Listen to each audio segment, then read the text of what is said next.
యేసే పరిష్కారము అనుదిన Bible study కార్యక్రమం ప్రేక్షకులందరికీ యేసుక్రీస్తు వారి మహిమగల నామమున వందనాలు. ప్రభువునందు ప్రియ దేవుని బిడ్డలారా, నేటి దినము బైబిల్ స్టడీలోని వాక్య ధ్యానమును యెషయా గ్రంథము నుండి ధ్యానం చేసుకుందాం. మీరందరూ సిద్ధపడి ఉంటే రైట్ రెవరెండ్ డాక్టర్ కారుపాటి శాంతసాగర్ గారు ప్రార్థన చేసి ఈ దినపు వాక్య పరిచర్య చేస్తారు. ప్రభువునందు ప్రియ దేవుని బిడ్డలారా, నేటి వాక్య ధ్యానం కొరకు ప్రార్థన చేద్దాం. ఎపిసోడ్ సహకారులు ఈ మాసం అంతం వరకు కావాలి. ఈ దినం సహకారి లేరు, ప్రార్థించండి. మమ్మను మిక్కిలిగా ప్రేమిస్తూ అన్న మా ప్రియ పరలోకపు తండ్రి, మీ పరిశుద్ధ గణ నామమునకు వందనములు, స్తోత్రములు. ఎపిసోడ్ సహకారులను పంపండి ప్రభు. ఈ రాత్రి వాక్యం వింటున్న వారికి మేలు దయచేయండి. దేవుని పిల్లలు మారు మనసు పొందుటకు సహాయం చేయండి. యేసు నామమున అడుగుచున్నాం తండ్రి, ఆమేన్.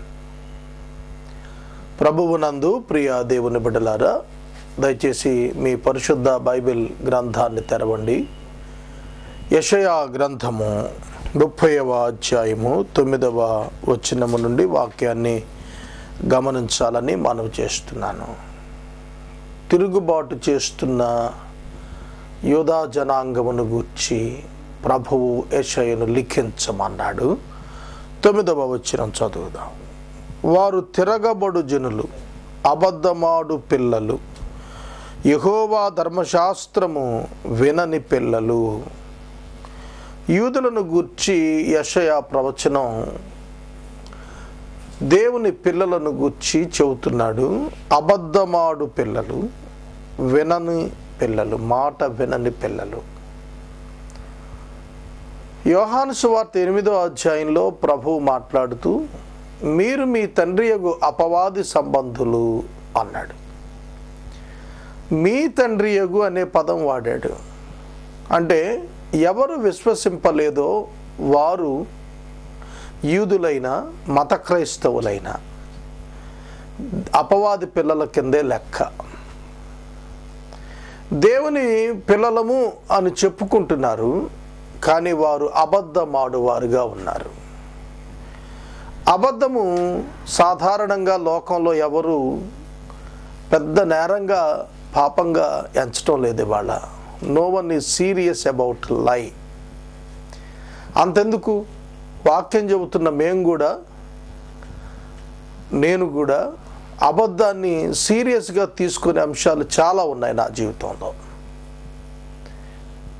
అబద్ధం ఆడవద్దు అనేది ప్రత్యేకంగా దేవుడు ఆజ్ఞలలో ఒకటిగా పెట్టి ఉంచాడు. 10 ఆజ్ఞల్లో ఆది కాండములో మొట్టమొదట మనం చూస్తున్నప్పుడు 3వ అధ్యాయంలో అబద్ధమే ఆదాము హవ్వలను పాడు చేసింది. ప్రకటన గ్రంథం 20వ అధ్యాయంలో కూడా అబద్ధాన్ని గుర్చిన హెచ్చరిక ఉంది. అంటే బైబిల్ ప్రారంభంలో, బైబిల్ ముగింపులో కూడాను అబద్ధం అనే పాపమును బట్టి జరిగిన నాశనము, అగ్నిగుండం గుర్చి రాసింది. కానీ ఈ దినాల్లో అధిక శాతం చర్చ్ గోయింగ్ పీపుల్ ఆల్సో, గుడికి వెళుతున్న వారు, మందిరానికి చర్చ్కి వెళుతున్న వారు కూడా అబద్ధము ఆడవద్దు అనేది పెద్దగా పట్టించుకోవట్లేదు. అబద్ధం ఆడవద్దు అన్నప్పుడు అబద్ధాన్ని డైల్యూట్ చేసుకుంటున్నాం మనం. ఇది కూడా అబద్ధమేనా, ఇది కూడా పట్టించుకోదగిందేనా? అబద్ధం అబద్ధమే, సత్యము కానిది. కనుక అపవాది మనలను బురిడి కొట్టించేది ఎక్కడంటే, ఇది కూడా పాపమేనా బ్రదర్, ఇంత చిన్నది కూడా పాపంగా ఎంచుకుంటారా మీరు అంటే, డెవిల్ స్టాండర్డ్, హ్యూమన్ స్టాండర్డ్లో పాపాన్ని మనం చాలా సులువుగా ఎంచుతున్నాం. మరీ భూతత్వంలో పెట్టి వెతికితే ఎలాగండి మీరు అంటారు కొంతమంది. దైవ ప్రమాణంలో ఆలోచించాలి. మనం ఉండబోతోంది దేవునితో. మనం వెళ్ళాల్సింది పరలోకానికి, మనం నివసించాల్సింది పరలోకంలో, మనం శాశ్వతం ఉండాల్సింది ప్రభువుతో. కాబట్టి ప్రభువు యొక్క స్టాండర్డ్స్, ఆ కింగ్డమ్ యొక్క స్టాండర్డ్స్కి మనం ఎదగాలి. అంతేగాని ప్రతిదాన్ని పిన్ పాయింట్ చేస్తున్నారని మీరు బాధపడక్కర్లేదు. తీర్పు తెచ్చేది దేవుడు. కనుక మీరు పండు తింటే చావరు, అని సాతానుడు అబద్ధం ఆడాడు. ఈ చిన్న అబద్ధాన్ని ఆధారం చేసుకున్నారు, వాళ్ళు మోసపోయారు. కనుక అబద్ధాన్ని ఆశ్రయించి ఆదాము హవ్వలు లోకంలోనికి పాపాన్ని తీసుకొచ్చారు. మనం కూడాను చిన్న అబద్ధమే కదా నమ్మేద్దాం అన్నట్టుగా అనుకుంటాం. సత్యానికి అలవాటు పడటం, సత్యమును చెప్పటం, నిజము పలుకుటం మనం ఎప్పుడైతే అభ్యాసంలోనికి వస్తున్నామో అప్పుడు కానీ అర్థం కాదు. చిన్న అబద్ధమే కానీ చాలా అనర్థాలకు కారణం. మన హృదయంలో ఉన్న పాప స్వభావం మనల్ని నిజం చెప్పనవ్వదు. ఇది నేను చాలాసార్లు నేను గమనించుకున్నాను. ఏదో ఒక బలమైనటువంటి నియమం నిజాన్ని వెలుపటకు రాకుండా అడ్డుకుంటూ సులువుగా అబద్ధాన్ని బయటకు తెస్తుంది. ఆ విషయమే చెబుతున్నాను. నన్ను నేనే పరిశీలించుకున్నప్పుడు పలుమార్లు ఇంచుమించు రోజుకు 1-2 సార్లైనా నన్ను నేను గద్దించుకుని ఆ మాట విత్డ్రా చేసుకుని మళ్ళా సత్యవంతమైన మాటను ముందుకు తీసుకొచ్చి మాట్లాడిన సందర్భాలు చాలా ఉన్నాయి. It's a very serious one. It's లై, ఇట్స్ సిన్. పాపం అనేది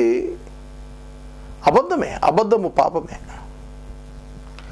మనం అబద్ధం చెబుతూ నీతిమంతులు అని చెప్పుకుంటాం. మనం నీతిమంతులు అని ఇతరులు గ్రహించాలని అబద్ధాలు ఆడుతుంటాం. గ్రహిస్తున్నారా? అసలు వాస్తవం ఏంటంటే మనం పాపులమని ఇతరులు గ్రహించితే మంచిది. మనం నీతిమంతులం కామని లోకం గ్రహించేటట్టుగా మన కన్విక్షన్స్ ఉండాలి. అయ్యో నేనే పాటు వాడిని, నేను పాపిని, నేను దౌర్భాగ్యుణ్ణి, నేను నశిస్తున్నవాడిని, నాలో నీతి లేదండి. మీరందరూ అంటున్నారేమోగా నాలో నీతి లేదు అని ఎవడైతే ఘంటాపదంగా చెప్పగలుగుతాడో, నా నీతి ప్రభువు ఇచ్చిందే తప్ప నా నుండి అయితే నీతి రాదండి. నాకైతే జ్ఞానం లేదండి, ప్రభు ఇచ్చిందే జ్ఞానం అండి. నాకైతే విజయం లేదండి, ప్రభువుదే విజయం అండి. ఎప్పుడు నువ్వు చచ్చిన స్థితికి వెళ్ళిపోతావు అప్పుడే నువ్వు జీవించడం ప్రారంభిస్తావు. అది జరగనంతసేపు కూడా మనం పాపానికి పాపం కూర్చుకుంటాం. అబద్ధము ఆడు పిల్లలు, మాట వినని పిల్లలు. మాట వినకపోవటానికి కారణం ఏంటంటే సత్యం అంటే ఇష్టం లేదు. ఒక్క విషయం గుర్తుపెట్టుకోండి, మనకేది సంభవించినా కీడు అయినప్పటికీ కూడా దాని నుండి దేవుడు మేలును తీసుకుని రావటానికి అనుమతించాడనే సత్యం మనం గుర్తెరగకపోతే దేవుని యందు విశ్వాసం ఉంచలేం. అబద్ధానికి కారణం అవిశ్వాసమే. అబద్ధానికి కారణం అవిశ్వాసం. దేవుని యందలి అవిశ్వాసం మనల్ని అబద్ధమును డెలిబరేట్గా నిజంగా చెప్పేటట్టుగా చేస్తుంది. అబద్ధమాడు పిల్లలు. మానవుడు దేవుని ఎదుట బొంకుతున్నాడు, అబద్ధం ఆడుతున్నాడు. ప్రతి పాపము దేవునికి వ్యతిరేకంగా చేయబడుతుంది, ప్రప్రథమంగా దేవునికి వ్యతిరేకంగా చేయబడుతుంది. ఇది మనం గుర్తెరిగితే అబద్ధం జోలికి వెళ్ళాం. చిన్న చిన్న విషయాల్లో ఎక్కువసార్లు తప్పిపోతున్నాం. పెద్ద కోర్టుకి వెళ్ళి సాక్ష్యం చెప్పటంలో అబద్ధం చెప్పకపోవచ్చేమో. చిన్న చిన్న విషయాల్లో, అకౌంటబిలిటీలో, సమయపాలనలో, రిలేషన్షిప్స్ మెయింటెనెన్స్లో మనం చాలా సందర్భాలు అబద్ధం ఆడుతుంటాం. డబ్బు విషయంలో ఎవరికైనా ఇచ్చింది ఇంట్లో తెలియకూడదు అనుకుంటాం. ఏమీ తెలిస్తే ఎందుకులేండి, అనవసరంగా ఇంట్లో గొడవ ఎందుకులేండి, తెలియకుండా ఇచ్చేస్తే పోలా. నో, దేవుడు దాన్ని ఒప్పుకోడు. చాలామంది స్త్రీలు భర్తకు తెలియకుండా చందాలు ఇచ్చేస్తున్నారు. It's a sin. భర్తకు చెప్పేవ్వండి, చెప్పకుండా ఇవ్వకండి. అసలు గాడ్ నెవర్ ఆనర్ దట్. దేవుడు దాన్ని ఒప్పుకోడు. మీ భార్యకి చెప్పి చందా ఇవ్వండి. మా భార్యకి చెప్తే అండి చందా ఇవ్వనివ్వదండి అంటారా? ఇవ్వకండి. ఇద్దరు సమ్మతికి వచ్చినాక ఇవ్వండి. నువ్వు ఇవ్వటం వల్ల ఉపయోగం ఏంటి? నీ భార్య ఎదుట అబద్ధం ఆడి. కనుక సత్యము సత్యమే, నీతి నీతే.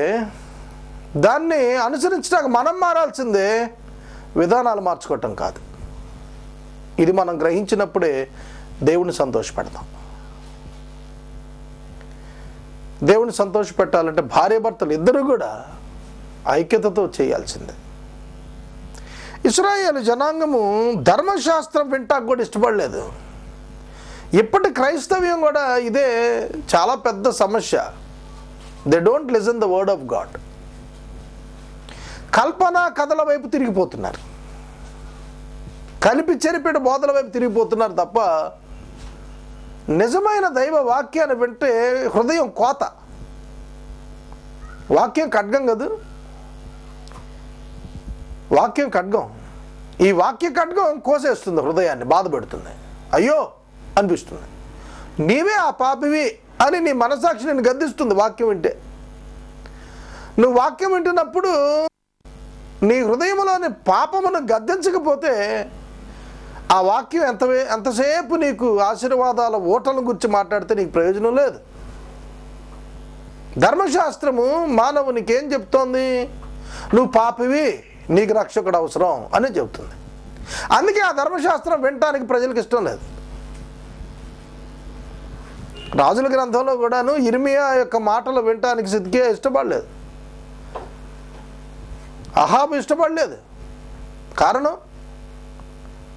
ఎంతసేపు దేవుని బిడ్డలు మాకు వ్యతిరేకంగానే మాట్లాడతారండి. ఏమిటోనండి, మా పాస్టర్ గారు ఎప్పుడు మా కుటుంబం గురించే చర్చిలో వాక్యం చెబుతున్నాడు అన్నాడు ఒక ఆయన. పొరపాటు, నీ కుటుంబం గురించి చెప్పడు ఆయన.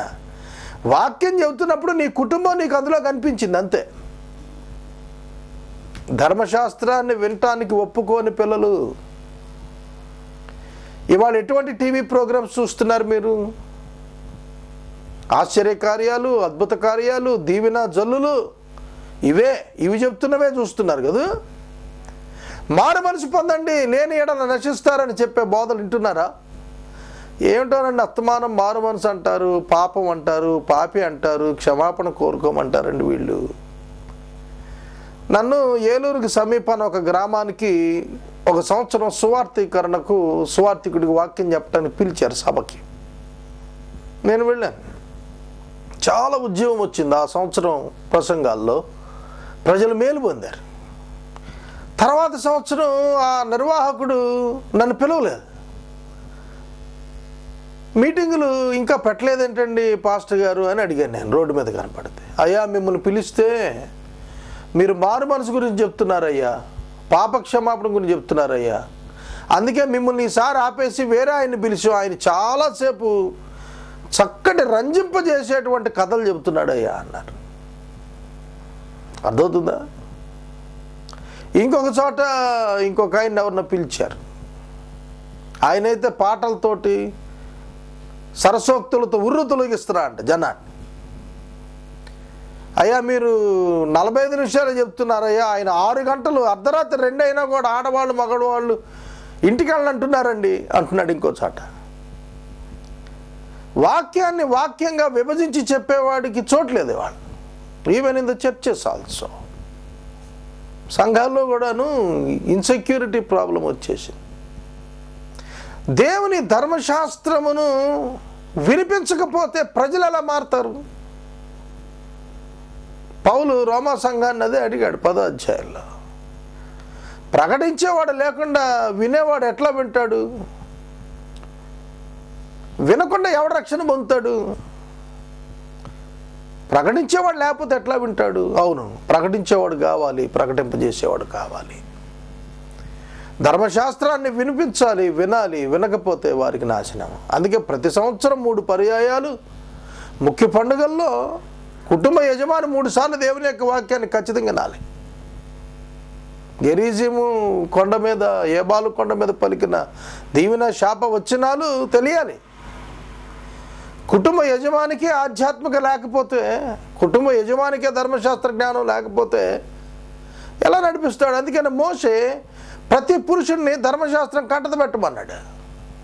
నీ పిల్లలకు అది నేర్పించాల్సిన బాధ్యత నీది అన్నాడు. మనం అనుకుంటాం ఆ ఇంట్లో వాళ్ళ అమ్మ నేర్పిస్తుందిలేండి బైబిల్ అనుకుంటాం. కాదు, పురుషుడిది బాధ్యత. బైబిల్ గ్రంథంలో కుటుంబాన్ని ఆత్మీయంగా నడిపించాల్సిన బాధ్యత పురుషుడిది, స్త్రీది కాదు. పురుషుడు గృహానికి యజమానుడు, హెడ్ ఆఫ్ ద హౌస్. కనుక పురుషుడిదే బాధ్యత. భార్య యొక్క విశ్వాసం సన్నగిల్లి ఉంది అంటే కారణం భర్తే. మన పిల్లలు ఏదైనా సబ్జెక్టులో వీక్గా ఉన్నారనుకోండి, ట్యూషన్ పెట్టిస్తాం కదా, శ్రద్ధగా కూర్చొని చదివిస్తాం, టెక్నిక్స్ మెథడ్స్ ఈజీగా అర్థమయ్యేట్టుగా నేర్పిస్తాం. మరి మీ భార్యను కూర్చోబెట్టుకుని వాక్యం నేర్పిస్తున్నారా? మీ బిడ్డలను కూర్చోబెట్టుకుని వాక్యం నేర్పిస్తున్నారా? వాక్యం వినకపోతే అవిధేయులైన పిల్లలుగా తయారవుతారు నీ బిడ్డలు. అవిధేయురాలైన భార్య ఉంది అంటే కారణం వాక్యానికి ఆమె ఎక్స్పోజ్ అవటం లేదు. అసలు నువ్వు వాక్యానికి ఎక్స్పోజ్ అయితే కదా యజమానిగా నీ భార్యకు వాక్యాన్ని చెప్పడానికి, చూపించగలగటానికి. నీ జీవితంలో వాక్యం ఉంటే కదా. Because you are weak in your life. నీ జీవితంలో నువ్వు బలహీనుడు అయిపోవటం వల్ల నీ కుటుంబం కూడా అలా బలహీనం అయిపోతుంది. యెహోవా ధర్మశాస్త్రం విననల్లని పిల్లలు, తిరగబడి జనులు, అబద్ధమాడేటువంటి పిల్లలు తిరగబడుతున్నారు. చిన్న చిన్న పిల్లలండి, 10 సంవత్సరాలు 12 సంవత్సరాలు ఉండవు, తల్లిదండ్రులకు తిరుగుబాటు చేస్తున్నారు. తల్లిదండ్రులు కూడా అలాగే ఉంటున్నారు. వాళ్ళు పిల్లలను తిరుగుబాటు చేయమని చెప్తున్నారు. తల్లిదండ్రులు చూశాను నేను. ఎంత అపహాస్యం ఇది! ఆత్మలో వర్ధిల్లటం ఎట్లా సాధ్యం? ఇశ్రాయేలీయులకు తీర్పు తప్పలేదు. యూదులు చెరకు వెళ్ళటానికి దగ్గరకు ఉన్నారు. ఇంకో మాట చెబుతాను, దేవుడు ఎంత కనికరం గలడంటే యాంపుల్ ఆఫ్ టైం,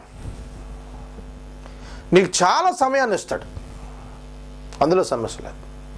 నోవహు జలప్రళయానికి ప్రకటన తర్వాత 100 సంవత్సరాలు టైం ఇచ్చాడు. ప్రజలు మారలేదు. యెషయా తర్వాత చెరకు 120 సంవత్సరాలు టైం ఇచ్చాడు. ప్రజలు మారలేదు. సోదరుడా, సోదరి, దేవుడు నీ మీదకి ఒకేసారి జడ్జిమెంట్ తీసుకురావట్లేదు. చాలా రిపీటెడ్ అలార్మ్స్, చాలా హెచ్చరికలు నీకు ఇచ్చిన తర్వాతే నీ మీద శిక్ష వస్తాం. దిద్దుబాటు చేసుకో, మారుమనసు పొందు. నీ జీవితం ఎలా ఉందో ఒక్కసారి యేసయ్య పాదాల దగ్గరికి వచ్చి ఒంటరిగా కూర్చొని ఆలోచించడం మొదలుపెట్టు. ఇప్పటికైనా మించిపోయింది లేదు. ప్రభు శక్తివంతుడే, కానీ నువ్వు పాపిగా నిలిచిపోతే ఆయన శక్తిని ఏం పని చేస్తుంది? నువ్వు విధేయుడుగా ఆయన శక్తి ఏంటో చూపిస్తాడు. ఆయన నువ్వు లోబడు, ఆయన బలం ఏంటో చూపిస్తాడు. నువ్వు దీనుడుగా ఆయన ఆధిక్యత ఏంటో చూపిస్తాడు నీ ద్వారా. లోబడకుండా తిరుగుబాటు చేస్తూ మాట వినకుండా దేవుని కార్యాలు నా జీవితంలో జరిగిపోవాలి. ఎక్కడ జరుగుతాయి? చాలామంది అనుకుంటున్నారు మా పాస్టర్ గారు ఆదేశిస్తే అయిపోతాయి అనుకుంటున్నారు. కాదు. నీ బ్రతుకు మారకుండా, నువ్వు దేవుని సహవాసములో ఉండకుండా, దేవుని యొక్క సన్నిధిలో ఉండకుండా, you cannot see the works of God. దేవుని కార్యాలు చూడలేవు. దర్శనము చూడవద్దని దర్శనము చూచువారితో చెప్పువారును, యుక్తవాక్యాలను మాతో చెప్పొద్దు, మృదుమైన మాటలే మాతో పలకండి, మాయా దర్శనాలను కనండి, అడ్డం రాకండి, త్రోవ నుండి తొలగండి, ఇశ్రాయేలు పరిశుద్ధ దేవుని సంగతి మా ఎదుట ఎత్తకుడై అని భవిష్యత్ జ్ఞానులతో పలుకువారునై ఉన్నారు. ఎంత దారుణం అండి ఇది! వాళ్ళు రక్షించబడింది దేవుని చేత, విమోచించబడింది దేవుని చేత, సంహరించబడకుండా కాపాడబడింది దేవుని చేత, పోషించబడింది నా దేవుని చేత, జీవిస్తోంది దేవుని వలన. కానీ ఏమంటారంట వీళ్ళు? దర్శనాలు చూడొద్దు అంటారట. పాత నిబంధనలో దేవుడు దర్శనాల ద్వారా మాట్లాడాడు. దర్శనం చూడొద్దు అంటాడు. యుక్తవాక్యం మాత్రం మాతో చెప్పొద్దు. యుక్తవాక్యం అంటే రైట్ డివిజన్ వర్డ్. మీరు ఏమైనా చెప్పండి, కానీ మాతో మంచి విషయాలు చెప్పొద్దు, నీతి వాక్యాలు చెప్పొద్దు మాకు. చాలామంది అంటారండి, నీతి కబుర్లు చెప్పకరా అంటారు. లంచం ఇవ్వద్దయ్యా అంటే నీతి కబుర్లు చెప్పుకో, పనులు ఎట్లా అవుతాయి. కట్నం తీసుకోవద్దయ్యా, నీతి కబుర్లు చెప్పుకో, పనులు ఎట్లా అవుతాయి. అయ్యా డబ్బు ఇవ్వద్దయ్యా ట్రాన్స్ఫర్ కోసం అంటే నీతి కబుర్లు చెప్పుకో, పనులు ఎట్లా అవుతాయి. They don't want to hear. వాళ్ళు వింటాకి ఇష్టపట్టలేదు. ఆ కోవలో ఉన్నావా నువ్వు? ఏమంటే మాకు అవన్నీ చెప్పకండి, వాక్యం అంతా చెప్పకండి, పాటలు వినొద్దయ్యా, సీరియల్స్ చూడొద్దు, పాడవుతున్నారు ఆడవాళ్ళు ఇళ్లల్లో, మనసులు పాడైపోతున్నాయి, సాతాను లోకాన్ని ఇంజెక్ట్ చేస్తున్నాడు. ఆ సీరియల్స్ జోలికి పోవద్దంటే ఎంత కోపమో ఇంట్లో ఆడవాళ్ళకి. మీకు తెలిసిన చాలామంది క్రైస్తవులు గృహిణులకు చెప్పుకోలేక 2 టీవీలు పెట్టుకున్న ఇళ్ళు చూశాను నేను. సీరియల్స్, న్యూస్, సీరియల్స్, దేవుని వాక్యం ఒకే సమయంలో వస్తుంటే ఆడవాళ్ళు 2వ టీవీ కొనుక్కొని చూస్తున్న ఇళ్ళు ఉన్నాయి వాళ్ళ. మీరు చూసుకోండి, కావాలంటే ఇళ్ళకి వెళ్ళినప్పుడు చూడండి, క్రైస్తవుల ఇళ్ళల్లో ఉన్నాయి ఇలా. మాకు దర్శనాలు చెప్పొద్దండి, మాకు వాక్యం చెప్పొద్దండి, అసలు ఆ దేవుడి మాట మా దగ్గర ఎత్తద్దండి. అమ్మ బాబు, ఎంత ప్రమాదం! ఆ మాట ఎత్తద్దండి. ఒక వీధిలోనికి సువార్త ప్రకటించడానికి మన బృందం వెళ్ళారు ఏలూరులో. ఆ వీధిలో వాళ్ళందరూ వచ్చి ఆపేశారు. మీరు మా వీధిలో చెప్పకూడదండి, మాకు అసలు ఆ దేవుని గురించి చెప్పకండి. అర్థమవుతుందా? కాన్స్టిట్యూషనల్గా అది వాళ్ళు చేసింది నేరమే, కానీ వాళ్ళకు తెలుసు ఎవరి వాక్యం వాళ్ళు చెప్పుకోవచ్చండి భారతదేశంలో. కానీ వాళ్ళు ఎదిరించి బయటికి తోసేశారు ఆ వీధిలో నుంచి. అసలు ఎవరి కోసం చెప్తున్నారు ఈ సువార్థికుల వాక్యం? వాళ్ళని ప్రేమించి వాళ్ళ రక్షణ పొంది నరకాన్ని తప్పించుకోవాలని వాళ్ళు ప్రయాసపడి వెళ్ళి చెబుతుంటే ఆ దేవుడి గురించి మాకు చెప్పకండి, మాకు అవసరం లేదు, ఆ దేవుడి సేవలో ఇక్కడ ఎవరు లేరు, వాళ్ళకి చెప్పొద్దు అంటున్నా. తీర్పు దినం రాబోతోంది, మానవులు జాగ్రత్తగా ఉండాలి. కృపాకాలంలో రక్షించబడకపోతే తీర్పు దినాన్ని నువ్వు తప్పించుకోలేవు. ఇంత గొప్ప రక్షణను నిర్లక్ష్యం చేస్తే ఎలాగ తప్పించుకుంటావు? ఉచితంగా దేవుడు ఇచ్చినటువంటి రక్షణ నువ్వు వద్దంటే ఆయన ఇవ్వబోతున్న అగ్నిగుండం నుంచి నువ్వు ఎలా తప్పించుకుంటావు? You cannot escape. ఇశ్రాయేలు జనం అంటున్నారట, ఆ దేవుని గురించి మాకు చెప్పకండి, ఆ సంగతి మా ఎదుట అసలు ఎత్తద్దు, అడ్డం రాకండి, త్రోవ నుండి తొలగండి, మమ్మల్ని పాపం చేయనివ్వండి, let us enjoy the world, లోకాన్ని అనుభవించనివ్వండి, మమ్మల్ని ఆపుతారేంటి? ఈ మధ్యన నేను బాగా ఎన్రిచ్డ్ క్రిస్టియన్ ఫ్యామిలీస్ అని అనుకుంటున్న వాళ్ళ నోటి వెంబడి కొన్ని మాటలు విన్నాను, చాలా ఆశ్చర్యం. పిల్లల పరీక్షలు అయిపోయినాయి కదా, ఒక ఆమె అంటున్నారు, పరీక్షలు అయిపోగానే ఏ సినిమాకి వెళ్ళారు మీరు అని అడుగుతున్నారు. విశ్వాసి ఇల్లది. పరీక్షలు అయిపోగానే ప్రోగ్రాం ఏమిటట? పార్క్కి వెళ్ళటమో సినిమాకి వెళ్ళటం, ప్రార్థనకి వెళ్ళటం కాదు. ఒకప్పుడు అన్యులు అలా ప్లాన్ చేసుకునేవాళ్ళు. మా సమయంలో మేము ప్రార్థనకి వెళ్ళేవాళ్ళం. పరీక్షలు అయిపోయిన వెంటనే మమ్మల్ని ప్రార్థనలకు తీసుకెళ్ళేవాళ్ళు మా పేరెంట్స్. యేసు ప్రభుని ఎరగనటువంటి వ్యక్తులు మా ఫ్రెండ్స్ ఉన్నారు, వాళ్ళు ఈ దినం పరీక్ష అయిపోగానే సాయంకాలం సినిమాకి ప్లాన్ చేసుకునేవాళ్ళు. ఇవాళ క్రిస్టియన్ ఫ్యామిలీస్ అలా అయిపోయాయి. మీకు విషయం చెప్పనా, మొట్టమొదటి షో కూడా చూడటానికి ఒక సినిమా రిలీజ్ అయితే ఫస్ట్ షోలో చూడాలట. క్రిస్టియన్ యూత్ పరిగెత్తున్నారు. Pastors are not taking care. Pastor గారు శ్రద్ధ తీసుకోవట్లేదు, తల్లిదండ్రులు శ్రద్ధ తీసుకోవట్లేదు. నన్ను చాలామంది యువకులు తిట్టుకుంటున్నారు, ఎక్కడైనా కనిపిస్తే బాబోయ్ అంటున్నారు. ఎందుకని? పట్టుకొని చెబుతున్నాను వాళ్ళకి, నాయనా ఇలా ఉండొద్దు, ఈ మార్గం మంచిది కాదు. సోదరుడా, సహోదరి, ఇశ్రాయేలు దేవుని సంగతి మా ఎదుట ఎత్తకుడి. ఎంత ప్రమాదంలో ఉన్నారు తెలుసా అన్నాడు యూదులు. మనకే ఎలా అనిపిస్తుంటే దేవునికి ఎలా అనిపిస్తుందండి? దేవుడు ఎంత గొప్ప కార్యాలు చేశాడు వారి పట్ల, దేవుడు ఎన్ని ఆశ్చర్యకార్యాలు చేశాడు, ఎంత గొప్పగా విడిపించాడు వాళ్ళని. కానీ వాళ్ళు ప్రభు దగ్గరికి రావటం లేదు. ఐగుప్తు వైపు ఆకర్షితులు అవుతున్నారు, ఐగుప్తు బలం వైపు, సౌందర్యం వైపు ఆకర్షితులు అవుతున్నారు. అందుకనే పరిశుద్ధ దేవుడు యెహోవా ఇలా సెలవిస్తున్నాడు. ఇక ఆయన ప్రతాపం చూపిస్తాడు. చూడండి, మీరు ఈ వాక్యం వద్దని త్రోసివేసి బలాత్కారము, కృత్రిమము నమ్ముకొని అట్టి వాటిని ఆధారం చేసుకున్నారు కాబట్టి ఈ దోషము మీకు ఎత్తైన గోడ నుండి జోగి పడబోచున్న గోడ అండవలే అవుతుంది. ఒక్క క్షణంలో హఠాత్తుగా పడిపోతుంది. పడిపోతున్న గోడకు వీపానించి కూర్చున్నారు అనుకోండి, ఏమవుతుంది?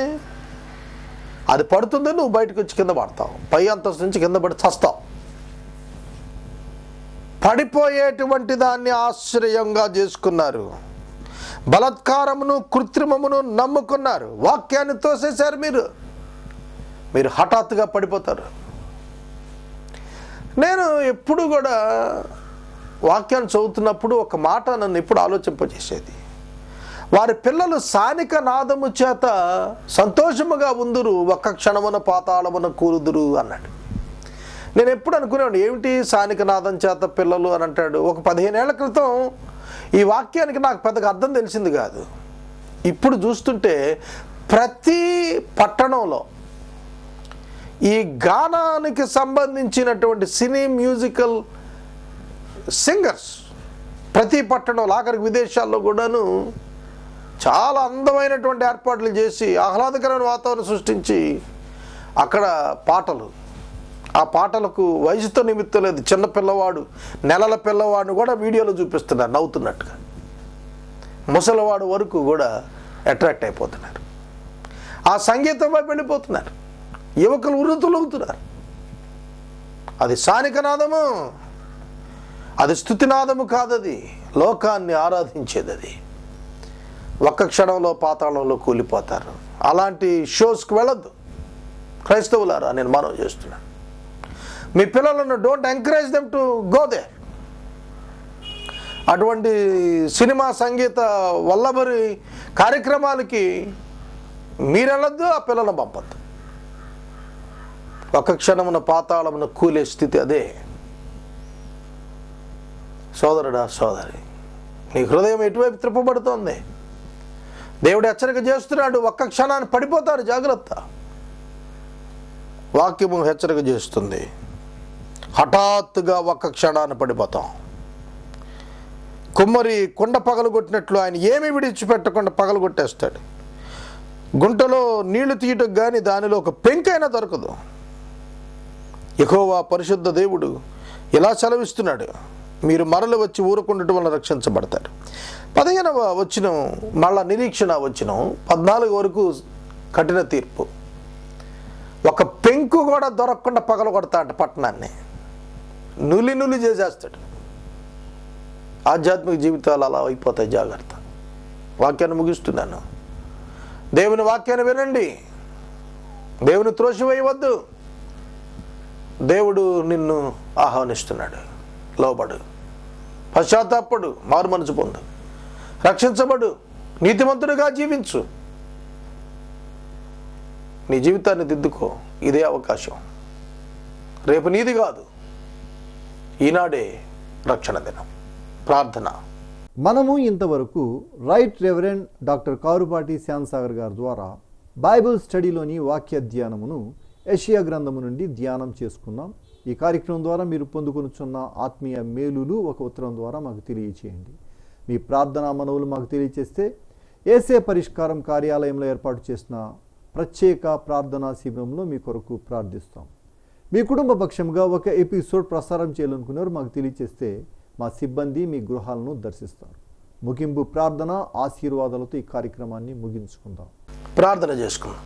మమ్మల్ని మిక్కిలిగా ప్రేమిస్తున్న మా ప్రియ తండ్రి, మీకు వందనాలు. వాక్యము విన్న బిడ్డలను ఇచ్చిన హెచ్చరికలకై వందనాలు. ఆ బిడ్డలు మారు మనసు పొందడానికి సహాయం చేయండి. మేము వాక్యానికి భయపడటానికి సహాయం చేయండి. వాక్యము మీరే ప్రభు, మీరు మాట్లాడుతున్నారు, మేము లోబడుట మాకు నేర్పండి. యేసు నామమున ప్రార్థిస్తున్నాము తండ్రి, ఆమేన్. మన తండ్రి అయిన దేవుని ప్రేమ, కుమారుడైన యేసయ్య కృప, పరిశుద్ధాత్మని యొక్క అన్యోన్య సహవాసం సదాకాలం మనందరికీ తోడై ఉండును గాక. ఆమేన్.